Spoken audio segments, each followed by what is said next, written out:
इचलकरंजी शहरातील महापालिका हद्दीतील बोगस पाणी कनेक्शन धारकांची चौकशी करून त्यांच्यावर कायदेशीर कारवाई करण्यात यावी। त्याचबरोबर बंद असलेल्या पाणी कनेक्शनची बोगस थकबाकी माफ करण्यात यावी अशी मागणी माजी उपनगराध्यक्ष प्रकाश मोरबाळे यांनी निवेदनाद्वारे महापौर उदय धातुंडे यांच्याकडे केली आहे।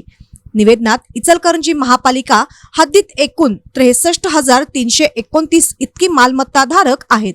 त्यामध्ये 5,550 रिकामे प्लॉट असून ते वजा जाता बांधकाम वापरत करीत असलेले मालमत्ता धारक 57,779 आहेत। त्यामध्ये 45,585 इतकी पाणी कनेक्शन आहेत।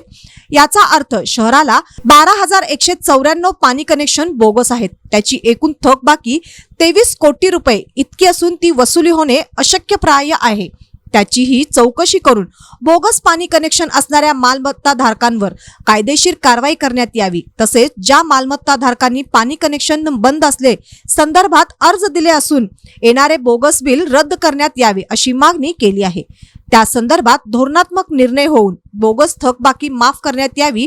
त्याचबरोबर नियमबाह्य व बेकायदेशीर बोगस पाणी कनेक्शन असलेल्या मालमत्ता धारकांवर अधिनियमातील तरतुदीनुसार दंडात्मक कारवाई करण्यात यावी अशी मागणी श्री मोरबाळे यांनी केली आहे।